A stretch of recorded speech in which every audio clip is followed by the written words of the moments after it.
اصحاب کہف کا کتا ہے، 10 قسم کے جانور انہوں نے بنائے۔ ایک وہ گائے جس کا ذکر کیا گیا پہلے سپارے میں، موسیٰ علیہ السلام کی گائے، اور وہ بکرا جس کا اللہ تعالیٰ نے آپ کو حکم فرمایا تھا ذبح کرنے کا، اور وہ مینڈھا جو حضرت سیدنا اسماعیل علیہ نبینا علیہ الصلوۃ والسلام کی قربانی کی جگہ پر آئے۔ تو 10 قسم کے جانور ہیں جو جنت میں جائیں۔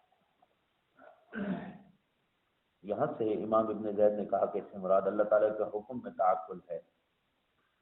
تو یوں کہہ لیں کہ کل قیامت کے دن اگر انسان جہنم کے دروازے پہ کھڑا ہو اور یہ گدھا جنت کے دروازے پہ کھڑا ہو، اور گدھا انسان سے پکار کے کہے کہ تم لوگ ہی تھے نا کہ میرا نام بھی گالی کے طور پہ استعمال کرتے تھے، جس کو بیوقوف اور جس کو پاگل قرار دینا ہو تم اسے کہتے تھے کہ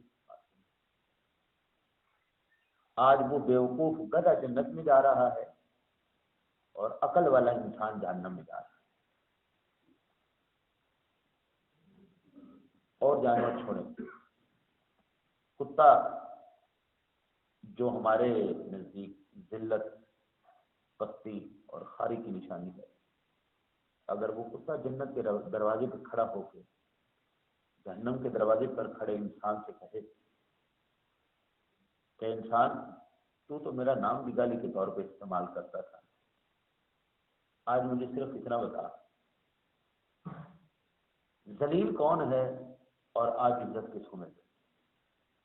آج کون ذلیل ہو رہا ہے اور کس کو عزت دی جائے؟ کیا تمہارا معیار زندگی یا تمہارا معیار عزت آج تمہارے کام آ رہا ہے؟ اسی چیز کو پھر قرآن پاک ایک مقام پر ارشاد فرماتا ہے وَلَقَدْ ذَرَأْنَا لِجَهَنَّمَ كَثِيرًا مِنَ الْجِنِّ وَالْإِنسِ لَهُمْ قُلُوبٌ لَا يَفْقَهُونَ بِهَا وَلَهُمْ أَعْيُنٌ لَا يُبْصِرُونَ بِهَا وَلَهُمْ آذَانٌ لَا يَسْمَعُونَ بِهَا أُولَٰئِكَ كَالْأَنْعَامِ۔ لکثرت کے ساتھ جنات اور انسان کو جہنم میں پھینکے گا، اس کی پاداش کیا ہوگی؟ فرد جرم کیا ہوگا؟ لہم قلوب، ان کے پاس دل تو ہوں گے، لا یفقہون بہا، اسے سمجھا نہیں ہوگا، ولہم اعین، ان کے پاس آنکھیں تو تھیں، لا یبصرون بہا، ولہم آذان، ان کے پاس کان تو تھے، لا یسمعون بہا، اسے سننے کا کام نہیں۔ اولئک کالانعام، یہ لوگ ہیں جانور، بلکہ بل ہم اضل، یہ اس سے بھی بدتر ہے۔ اولئک، جنت کے دروازے پر جانور کھڑا ہو کے انسان کو تانا دے رہا ہو، اور یہ ذکر قرآن پاک میں اللہ بیان فرما رہا ہے کہ اگر نسل کا کتا ہو، احکامات الہیہ عبد اللہ کے ساتھ اس کی نسبت ہو جائے تو ہم اس کتے کو محروم نہیں رکھتے، لیکن نسل کا انسان ہو، وَلَقَدْ كَرَّمْنَا بَنِي آدَمَ لَقَدْ خَلَقْنَا الْإِنسَانَ فِي أَحْسَنِ تَقْوِيمٍ، اشرف المخلوقات، فرشتوں کی عبادت کرنے والا، اسرار الہی، احکام الہیہ سے واقفیت رکھنے والا، آج جہنم کے دروازے پر کھڑا ہے، اس کی پاداش کیا ہے؟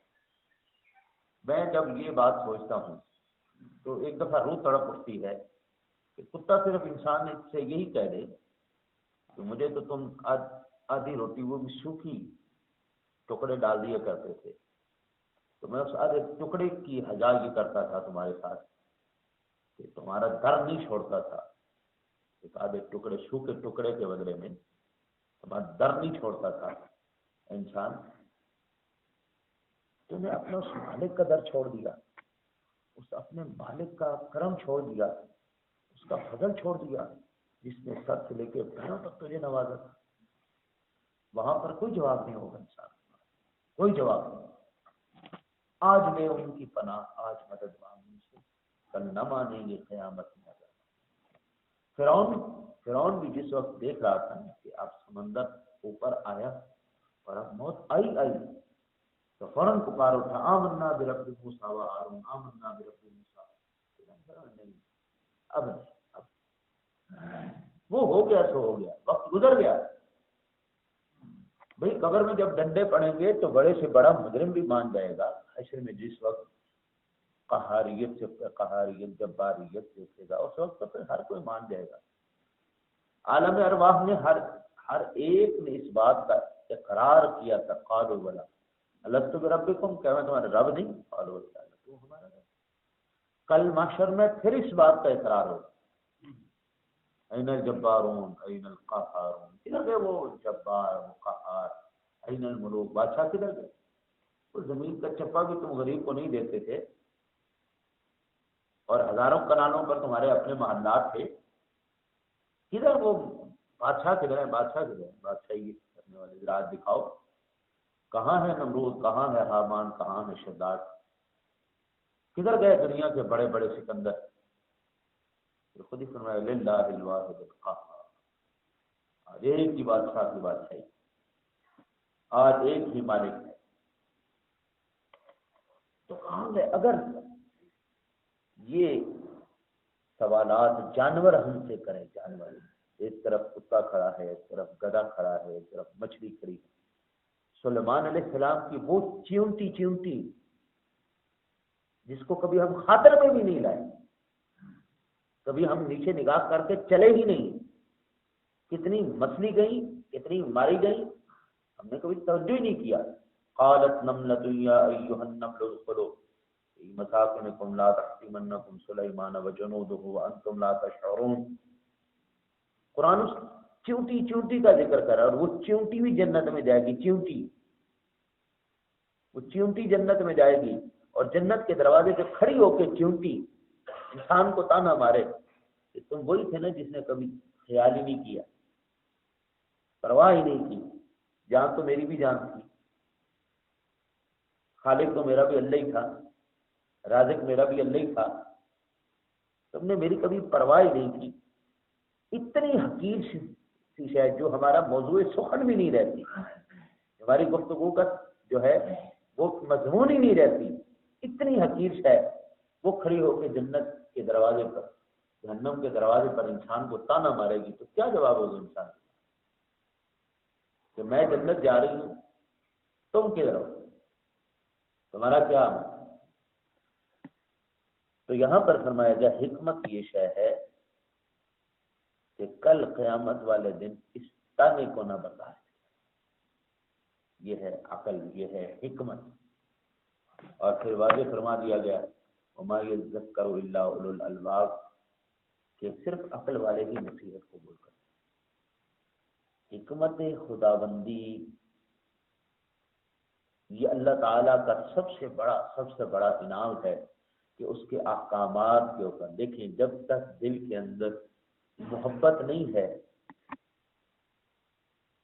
کثرت تذکرہ جو ہے وہ دل میں محبت پیدا کرتا ہے، اور محبت جو ہے وہ مجبور کرتی ہے اتباع پر۔ ہر وقت زبان کو ذکر خدا سے تر رکھنا، ذکر مصطفیٰ سے تر رکھنا، یہ دو چیزیں ہیں جو دل میں محبت پیدا کرتی ہیں اللہ اور اس کے رسول۔ زبان ذکر سے تر ہے، زبان ذکر مصطفیٰ سے تر ہے، یہ دو چیزیں محبت پیدا کریں گی، اور محبت کا تقاضا ہے وہ اتباع پر مجبور کرتا ہے، پیچھے چلنے پر مجبور کرتا ہے۔ یوں کہیں کہ کون سی ایسی شے تھی صحابہ کرام علیہ رضوان کو سب سے افضل کر گئی؟ وہ تھی صحبت رسول اور ذکر خدا۔ آج دنیا کے اندر اولیاء اللہ کیوں ہم سے ممتاز ہیں، کیوں ہم سے نمبر لے جاتے ہیں؟ کہ ان کا کوئی لمحہ ذکر خدا سے غافل نہیں گزرتا، ان کا ہر لمحہ ذکر الہی میں، ذکر مصطفیٰ میں مگن ہے ہر لمحہ، اور آج آپ دیکھ لیں وہ ہم سے اس لیے ممتاز۔ تو یہ چیز اللہ تعالیٰ جس کو نصیب کر دے، جس کو نصیب کر دے، وہ پھر آپ اندازہ کریں کسی ولی کامل سے آپ کہیں کہ ساری دنیا لے لے لیکن ذکر کرنا چھوڑ دے، چلو بلال سے ہی کہہ دیتے، بلال سے امیہ نے بھی کہا دنیا کی ہر شے لے لے لیکن ایک ذکر مصطفیٰ اور ذکر خدا کرنا چھوڑ، احد احد کرنا چھوڑ دے، ساری نعمتیں تیرے لیے ہیں، ساری شے تیرے لیے۔ تو بلال کہتے ہیں تو چاہے جان بھی نکال لے، ذکر زبان سے چھڑوا نہیں سکتا۔ کثرت ذکر نے محبت پیدا کی، محبت نے اتباع کا شوق پیدا کیا، اتباع کا شوق ایسا پھر پیدا ہوا کہ جسم کٹ تو گئے، جسم جل تو گئے، زبانیں کٹ تو گئی، لیکن وہ اس سے غافل نہیں کر سکی، اتباع سے پیچھے نہیں ہٹا سکی، اور یہ نصیب والوں کو ہی نصیب ہو۔ اسی لیے جتنا ممکن ہو سکے زبان کو ذکر خدا اور ذکر مصطفیٰ سے تر رکھیں، محبت کا بوٹا انشاءاللہ اندر پروان چڑھے گا۔ جس وقت وہ چڑھ گیا تو پھر اتباع کا خود ہی اللہ توفیق عطا فرمائے۔ اس لیے کہتے ہیں امام زید نے کہا کہ اس سے مراد اللہ تعالیٰ کے حکم میں تعقل ہے کہ اللہ تعالیٰ پھر اس بندے کو اس بات کی تمیز عطا فرما دیتا ہے کہ دنیا ہی سارا کچھ نہیں ہے، دنیا ہی سارا کچھ نہیں ہے۔ یہ دنیا حضور نبی اکرم صلی اللہ علیہ وسلم کا فرمان ہے، مردار ہے اور اس کو چاہنے والا کتا۔ کتے کی ایک فطرت ہے، وہ بوٹی کھا بھی جائے گا، ہڈی کو نہیں چھوڑے گا، ہڈی کو بھی چاٹے رکھے گا، چاٹے رکھے گا۔ انسان کی فطرت بھی یہ ہے کہ جتنی اس کو ملتی جائے گی یا اور حریص ہوتا چلا جائے گا، اور حریص ہوتا چلے گا، چھوڑے گا نہیں اس کو۔ اور عقل والوں کا کیا حال؟ عقل والے صرف اپنے جو گھر اپنے پاس رکھتے ہیں، باقی سب مخلوق خدا کو دے کر وہ اپنی آخرت کو سنوارتے ہیں۔ ربنا آتنا فی الدنیا حسنہ وفی الآخرۃ حسنہ، برابر سب لڑا رہے، مزہ پھر آتا ہے۔ ایک طرف کی رہبانیت جو ہے وہ انسان کو برباد کر کے رکھتی ہے۔ اللہ تعالیٰ نے ہم سے یہ تقاضا نہیں کیا جنگلوں میں نکل جاؤ اور کپڑے اتار کے پتے چڑھا دو، چھپڑوں کے پانی پیو، ہم سے اللہ تعالیٰ نے یہ تقاضا نہیں کیا۔ ربنا آتنا فی الدنیا حسنہ وفی الآخرۃ، پلڑا برابر رکھو گے، نہ اتنے دنیا میں مگن ہو جاؤ کہ شیطان کے چیلے کہلاؤ، اور نہ اتنے ہی جو ہے اس طرف نکل پڑو کہ پھر دنیا ہی تم سے آواز آ رہا ہے پتہ نہیں کیڑا صوفی مت کھلا کے۔ یہ دونوں چیزیں اللہ تعالیٰ کو پسند ہے، رہبانیت بھی پسند کو نہیں، شیطانیت بھی پسند کو نہیں۔ اسی لیے ہمیں ہر نماز میں اللہ سبق دیتا ہے اہدنا الصراط المستقیم، وہ راستہ جو بالکل سیدھا راستہ ہے، میانہ روی، درمیانہ راستہ، یہ سب سے بہترین راستہ، اس پر عمل کرو۔ اور جس کو اللہ تعالیٰ عقل عطا فرمائے یہ راستہ صرف اسی کو ملتا ہے، وما یذکر الا اولو الالباب۔ البتہ امام شریک نے کہا کہ اس سے مراد فہم ہے، اللہ تعالیٰ عقل اسی کو عطا فرماتا ہے۔ میرے والد گرامی رحمۃ اللہ تعالیٰ علیہ، آپ اکثر جب ہم میں سے کسی ساتھی نے سبق یاد نہ کرنا، اور ہم جان کے بھی ایسا کرتے تھے کہ سبق نہیں بھی یاد کرتے، فرماتے تھے علم اور چیز ہے، عقل اور چیز ہے، عقل اور چیز ہے، علم اور چیز ہے۔ علم اگر انسان کے پاس ہو اور عقل نہ ہو تو فرماتے ہیں پھر بھی کچھ نہ کچھ علم جو ہے وہ سنبھال لیتا ہے۔ عقل ہو علم نہ ہو بات پھر بھی فرماتے ہیں کچھ نہ کچھ بن جاتی ہے، لیکن علم بھی نہ ہو عقل بھی نہ ہو فرماتے پھر بلے ہی بلے ہوتی ہے۔ اور آپ فرماتے تھے کہ 1 کلو علم کے لیے 10 کلو عقل چاہیے۔ عقل ایسی ہے، فہم ایسی چیز ہے، اور یہ کسی بازار سے نہیں ملتی، یہ خالصتاً فضل رب کی بس۔ عقل، فہم، سمجھنے کی طاقت ہونا یہ خالصتاً میرے رب کا فضل ہے، جس کو وہ چاہے عطا فرمائے، ہر ایک کے نصیب میں یہ چیز ہے۔ بعض ایسے ہیں تو 50 60 سال عمریں گزر گئی، عقل پھر بھی کوئی نہیں آتی۔ بعض ایسے بچے نظر آتے ہیں کہ جب گفتگو کرتے ہیں سمجھ میں آتی ہے کہ یار اللہ تعالیٰ نے کتنا ان کو نواز کے رکھا ہے۔ تو فرماتے ہیں اس سے مراد فہم۔ ابن قتیبہ نے کہا کہ علم اور عمل کا مجموعہ ہے۔ حکمت کہتے ہیں ایسا علم جو عمل کی طرف ہمیں کھینچ کے لے جائے، علم نافع، علم نافع وہ علم جو تمہیں نفع، علم اور عمل فرماتے ہیں یہ دو چیزوں، ان کو حکمت کہا گیا۔ جس کو حکمت مل گئی اس کو خیر کثیر، جس کو خدا کا حکم پر عمل کرنا مل گیا اس کو خیر کثیر مل گیا، جس کو فہم مل گئی اس کو خیر کثیر مل گیا۔ پھر کہتے ہیں حضرت امام مجاہد نے کہا کہ کتابت ہے کہ اللہ تعالیٰ یہ قرآن جو علماء کرام لکھتے ہیں، کتب لکھتے ہیں، قرآن لکھا، حدیث لکھی، فقہ لکھی، مسائل لکھے، فرماتے اس کو حکمت کہا گیا، فقہ کو حکمت کہا گیا۔ تو یہ اللہ تعالیٰ جس کو چاہے، ہر ایک کو، علماء ہزاروں بنتے ہیں لیکن فقیہ کوئی بنتا ہے، محدث کوئی بنتا ہے، مفسر کوئی بنتا ہے۔ ہزاروں علماء میں سے ہر ایک مفسر نہیں، ہر ایک محدث نہیں، ہر ایک فقیہ نہیں۔ یہ اللہ تعالیٰ جس کو چاہے اس کو عطا کرے۔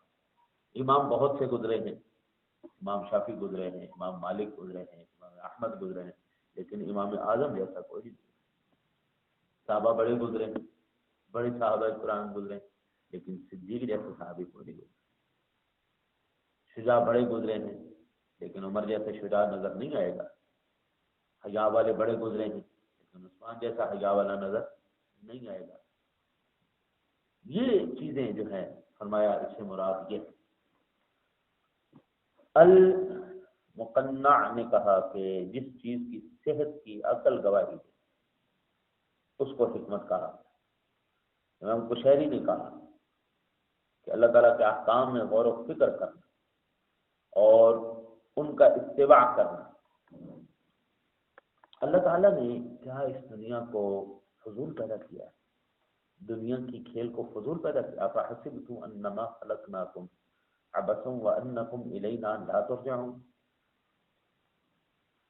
رات کو ایک ساتھی بیٹھے تو کہنے لگے یار انسان جس وقت مر جاتا ہے، مرنے کے بعد وہ ختم ہو جاتا ہے، مٹ جاتا ہے، اس کا کوئی رابطہ نہیں، کوئی نفع نہیں، کوئی نقصان نہیں، بس مر گیا، ختم ہو گیا۔ میں نے کہا دوسرے لفظوں میں آپ یہ کہہ لیں مر گیا مردود نہ فاتحہ نہ درود۔ دوسرے لفظوں میں آپ سادہ لفظوں میں سیدھی بات کریں۔ میں نے کہا مولانا صرف مجھے اس بات پر جواب عنایت فرمائیں۔ میں نے ہندوازم کو پڑھا ہے، ہندو یہ کہتے ہیں کہ ہمارا پرماتما جو ہے وہ ہمیں 7 جنم دیتا ہے، ہماری جو ہے وہ جو روح ہے وہ ایک ہمارے جو جنم ہیں وہ مختلف جنم ہوتے ہیں، ہمارے کرموں کے لحاظ سے ہمارے جنم ہوتے ہیں۔ اچھے کرم کریں گے تو اچھی شکل میں ہمارا اگلا جنم ہوگا، اگر ہم برے کرم کریں گے تو ہمارے برے شکل میں ہمارا جنم ہوگا۔ البتہ ان کا نظریہ یہ ہے کہ مرنے کے بعد ہم مرتے نہیں ہیں، ہم زندہ رہتے ہیں، ہمارا سفر جاری رہتا ہے۔ میں تو بولا نا مجھے یہ بتائیں ہندو نے کون سی خرافات میں سے جو ہے خرافات چھوڑی ہے؟ شراب پینا چھوڑی ہے، زنا کرنا چھوڑی ہے، بے ایمانی کرنا۔ ہندو کا مطلب ہی چور ہے۔ کائنات کا ہر پنگا انہوں نے لیا ہے، ہر بغیرتی بے شرمی انہوں نے کی ہے، شرابیں، زنا، جوا، چوری، ڈکیتی، یوں کہہ لے کہ پورے شیطان کے جانشین بنے، پورے شیطان کے جانشین بننے کے بعد جس وقت ان کو جلا کے مارا جا رہا ہے، تو وہ کہتے ہیں زندہ ہیں، اور آپ کہہ رہے ہیں وہ بندہ جس نے ساری زندگی اللہ تعالیٰ کے احکامات پر عمل کرتے ہوئے اپنی خواہشات نفس کو مار دیا، ختم کر دیا۔ خواہشات نفس کو اس نے کبھی شیطان کی پیروی نہیں کی، دھوکہ نہیں کیا، چوری نہیں کی، ڈکیتی نہیں کی، ظلم نہیں کیا، کسی کا حق نہیں کھایا، کسی کی چغلی نہیں کی، وہ احکامات الہیہ پر عمل کرتا چلا گیا، نماز بھی پڑھتا رہا، روزے بھی رکھتا رہا، حج بھی کیا، زکوٰۃ بھی دی، سارے معاملات کیے، اور جس وقت اس کی آنکھیں بند ہوئی وہ ختم ہو گیا۔ بس وہ ذات جو کل من علیہا فان ویبقی وجہ ربک ذو الجلال والاکرام کے تاج والی ذات ہے. اور جو اعلان کرے من عمل صالحا من ذکر او انثی وهو مؤمن فلنحیینہ حیاۃ طیبہ، اگر وہ اعلان کر رہی ہے کہ میں مرنے نہیں دیتی، میری ذات، میری کبریائی، میری جلالت کا یہ عالم ہے، جو میرے احکامات پر عمل کرے وہ مر بھی جائے تو میں نہیں مرنے دوں گا. اور آپ فرما رہے ہیں کہ وہ مر گیا ہے، تو حضور پھر انسان کافر ہی اچھا نہیں؟ چلو کم از کم مزے تو لے کے مرے گا. بھائی ساری زندگی خواہشات نفس کا بھی گلا دبایا، ساری زندگی برائی سے بھی دور رہے، زنا شراب جوا ہر ایک چیز سے دور بھی رہے، اور مرنے کے بعد پھر مر ہی گئے، اس کا ذکر خیری کوئی نہیں، اس کا نفع ہی کوئی نہیں، بیکار ہو گیا سارا کچھ. تو پھر قبلہ اس سے اچھا کافر ہے. چلو کم از کم زندگی میں انجوائے تو کر کے گیا، میرا منہ دیکھ. میں نے کہا حضرت منہ کیا دیکھ رہے ہیں، جواب دینا آپ. پھر کافر اچھا ہے یا مسلمان اچھا ہے؟ میں نے کہا او میں تمہیں بتاتا ہوں، مر گیا مردود نہ فاتح درود نہیں. قرآن کہتا ہے کہ میرے احکامات کوئی عام حکم نہیں ہے، میرا حکم عام حکم نہیں ہے، میں کلام الہی ہوں، نہ مجھے موت ہے، اور جو میرے راستے پہ چل پڑے، میرے نور کو سینے میں موج دن کر لے، مرتا مر جائے گا. یہ جسم تو مر جائے گا، ہم اس کی روح کو مرنے نہیں دیں گے. بلکہ میں آپ کو عرض کروں، میں نے آپ کو شاید عرض بھی کیا تھا اور شاید زیارت بھی کروائی، حضرت زہیر بن قیس رضی اللہ عنہ صحابی رسول نبی اکرم صلی اللہ علیہ وسلم کے ساتھ ایک غزوہ میں شہید ہوئے، اور سر پہ ان کے تلوار لگی، سر میں ان کے تلوار لگی تھی. 1400 سال کے بعد ان کے مزار شریف کو کھولا گیا، اور جس وقت ان کے مزار شریف کو کھولا گیا، وہ زخم ان کا تازہ تھا، اس کے اوپر لگی ہوئی تھی مٹی. یہ خود نظارہ دیکھا ہے میں نے. وہ مٹی کو جب صاف کیا گیا تو جہاں سے مٹی صاف کی گئی وہ زخم ننگا ہوا، وہاں سے خون چلنا شروع ہوا، اور اس کو صاف کر رہے ہیں لوگ. وہ خون یہاں سے چل رہا ہے، چہرے سے ہوتا ہوا ایسے جا رہا ہے، اس کو لوگ صاف کر رہے ہیں، وہ پھر چلنا شروع ہو جاتا ہے. 1400 سال کے بعد احکامات الہیہ پر عمل کرنے والے کو اللہ یہ اعزاز دے رہا ہے. وہ لاش جو 40ویں دن کیڑوں کا شکار ہو جاتی ہے، 1400 سال گزر گئے ہیں، کسی کیڑے کی جرت نہیں ہوئی، اس کا جسم تو ایک طرف رہا، اس کے کفن کو بھی چھیڑ دیا. سن 1930-29 کے اندر جس وقت 17 صحابہ کرام علیہ رضوان کے مزارات کو کھولا گیا توسیع حرم شریف سے، اور نبی اکرم صلی اللہ علیہ وسلم کے والد گرامی رضی اللہ تعالی عنہ کی ذات گرامی کے مزار شریف کو جس وقت کھولا گیا، 56 اسلامی ممالک کے سربراہان وہاں پر موجود تھے. اور وہ اس وقت کا پرنٹ میڈیا، الیکٹرانک میڈیا موجود تھا. جس وقت مزار کشائی کی گئی، وہاں کے لوگ کہتے تھے کہ ہم نے زندگی میں ایسی کبھی خوشبو نہیں سونگی جس وقت ان کے مزارات جس وقت کھولے جا رہے تھے اس وقت خوشبو آئی. پھر کہتے جسم تو ایک طرف ہے، ان کے کفن بھی میلے نہیں ہوئے. 1400 سال گزر جانے کے بعد کی بات. تو مطلب یہ ہوا کہ احکامات الہیہ یہ ہیں، اللہ کے احکام میں غور و فکر کرنا یہ ہے کہ الا ان اولیاء اللہ لا یموتون ولکن ینتقلون من دار الی دار. اللہ کے جو نیک بندے ہوتے ہیں جو اس کے احکامات پر عمل کریں، پھر وہ مرتے نہیں، وہ انتقال کر جاتے ہیں. اور انتقال کہتے ہیں نقل مکانی کر جانے کو، انتقال کہتے ہیں ایک جگہ سے دوسری جگہ چلے جانے کو. آج یہاں پر ہم وہ انوار و تجلیات نہیں دیکھ پا رہے جو کل ہم قبر کے اندر دیکھ پائیں گے. جو قبر میں ہم انوار و تجلیات دیکھ سکتے ہیں وہ ہم یہاں پر نہیں دیکھ سکتے، اور جو ہم وہاں پر نہیں دیکھ سکتے انشاءاللہ وہ معاشر کے میدان میں ہم دیکھیں. کون کہتا ہے کہ مومن مر گئے، سید سے چھوٹے وہ اپنے گھر. پھر اللہ وحدہ لا شریک کے احکام میں غور کرنا. ایک میں نے اکثر مقامات پر اللہ کا یہ حکم پڑھا فلم یسیروا فی الارض فینظروا کیف کان عاقبۃ الذین من قبلہم. کئی مقامات پر ارشاد فرمایا فسیروا فی الارض فانظروا، زمین پر چل پھر کے دیکھو. وہ اس کی مثال اس طرح ہی سمجھ لیں کہ ایک کنویں میں مینڈک رہتا تھا، ایک کنویں میں مینڈک، اور سیلاب آیا، بارشیں آئیں تو مچھلی بھی اس میں آ کے گئی. مینڈک نے ساری زندگی کنویں کے اندر کوئی مخلوق دیکھی ہی نہیں، نئی مخلوق آئی، اس نے پوچھا بہنے تو کون ہے؟ کہا جی میں مچھلی ہوں. کہا اچھا کہاں رہتی ہے؟ میں سمندر میں رہتی ہوں. اچھا سمندر کتنا بڑا ہوتا ہے؟ اب یہ کنویں کا مینڈک پوچھ رہا ہے سمندر کتنا بڑا ہوتا ہے؟ مچھلی کا بہت بڑا ہوتا ہے، بہت بڑا ہوتا ہے. ایسے انگلی سے دائرہ لگا کے کہنے لگا اتنا بڑا ہوتا ہے؟ مچھلی نے کہا نہیں اس سے بھی بڑا، انہیں تھوڑا اور بڑا دائرہ لگا. اتنا بڑا ہوتا نہیں، کہا اس سے بھی بڑا. اس نے آدھے کنویں کا چکر لگایا، لگا کے کہنے لگا اتنا بڑا ہوتا ہے؟ کہا نہیں اس سے بھی بڑا. وہ کنویں کے کنارے کنارے کنارے کنارے پر او کے آیا صاحب اتنا بڑا ہوتا ہے؟ اس نے کہا سمندر اس سے بھی بڑا ہوتا ہے. تو کہنے لگا اس سے بڑا ہو ہی نہیں سکتا. اب مچھلی اس کو کیسے سمجھائے سمندر کی وسعتیں کیا ہے؟ ہم نے صرف 4 کلموں کو، 2 احکامات کو دین بنا کے اس کے ہم نے مقید کر دیا ہے. کنویں سے مینڈک بن میرے خدا کی قدرت، احکامات الہیہ کیا ہے، اس کے اسرار کیا ہیں. اب قرآن پاک کی آیات کو دیکھیں. قرآن پاک اتنا سا نہیں ہے. قرآن پاک کی صرف 4 آیتیں نازل نہیں ہوئی. الحمد کی الف سے لے کے والناس کی سین تک قرآن سارے ہی عمل کے لیے آیا ہے. قرآن کے اندر ہزاروں خزانے موجود ہیں، ہزاروں اسرار چھپے ہوئے ہیں.